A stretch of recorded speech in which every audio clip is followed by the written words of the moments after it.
Welcome to Teaching Truth. On a commuter train travelling into Chicago one morning, Charles Schine, a successful advertising executive married with one daughter, strikes up a conversation with Lucinda Harris, a role played by American-born actress Jennifer Aniston, an alluring woman who is a married financial advisor. The two show each other photographs of their respective daughters. A mutual attraction develops and the two begin to meet frequently. Ultimately, they decide to consummate their affair and end up in a seedy hotel where an armed man, Philip LaRoche, bursts into the hotel and steals their bank and credit cards.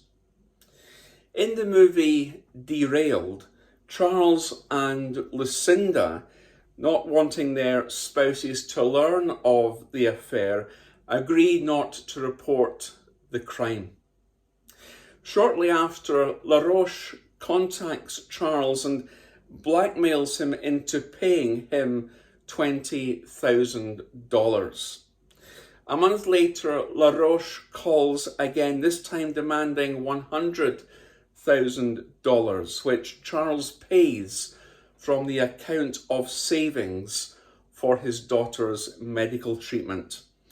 And after being arrested for embezzlement to cover up his tracks, eventually ends up in prison. Failure to guard his integrity was the first slippery step down a spiral staircase which led Charles Schine to losing not only his good name, but his reputation, his lifelong savings, and nearly his wife. Of having that sinking feeling that everything was lost in an inescapable situation, of feeling an abject failure. Failure today often carries with it a real sense of shame. The shame of not just having experienced failure, but of being a failure. That sense of shame that Charles Schine encountered in the movie Derailed.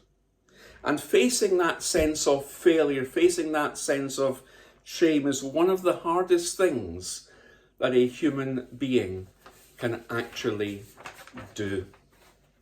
And Peter was by many regarded to be a failure. The stories of Peter's failures are there for us to see.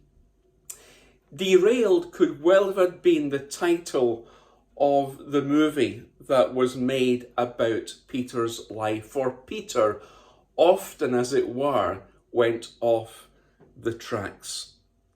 Whether it be when he lost faith and sank walking on the water in the exciting and challenging passage that we're looking at, or whether it be when he denied knowing Jesus 3 times, or whether it be when he fell asleep in the Garden of Gethsemane, or stopped children coming to see Jesus. Peter was just one big failure. He messed up big time. He just made a hash of things. He went off the rails so often. And yet, isn't it all the more amazing that Jesus trusted that derailed disciple? Jesus trusted Peter, the derailed disciple. You see, Peter, when he stepped out the boat and when he saw the wind and felt the waves, he began to sink. And many of us would think, Peter was a failure. He took his eyes off Jesus. He failed. He failed to have faith and trust in Jesus. And whilst part of that is true, actually, I think there were 11 bigger failures sitting in the boat, because the 11 other disciples failed to have enough faith to get out the boat. At least Peter physically stood outside the boat and walked on the water to Jesus. I don't believe Peter was the failure that we think he is.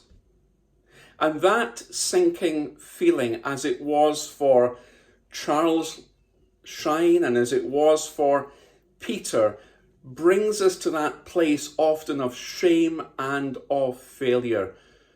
We're sinking, we're drowning, we failed, we're ashamed of what has happened. And yet, the story of Peter in the narrative of Matthew chapter 14 is that failure is never final. Because when Peter was failing, he cried out, "Lord, save me." And immediately Jesus reached out his hand and saved him. Failure with Peter was not final when Jesus was in the equation. And our failures, whatever they may be, failures that may have derailed us, that may have taken us on another track, another line altogether, failures that may well have brought us shame and embarrassment. Actually, those failures, when Jesus is in the equation and when Jesus reaches out his hand to us, need not be final. Do you feel a failure today? Do you feel as if you failed? You've maybe taken that step, you've gone for it, and yet you've taken your eyes off Jesus. You're sinking, you're experiencing the storm. You just feel so ashamed and just have that sense of shame and guilt upon your life at what's happened. Well, hear the truth of God's word from this account of Peter walking on the water with Jesus, that failure need not be final when Jesus is on the sea of your life. Failure need not be final when Jesus is on the sea of your life. Just look at how Jesus used Peter, the derailed disciple, and yet that derailed disciple was the one of whom Jesus said, "On this rock, Peter, I will build my church." Failure with Jesus is never final. Perhaps that's a word that you just need to hear today. Failure with Jesus on the sea of your life need not be final.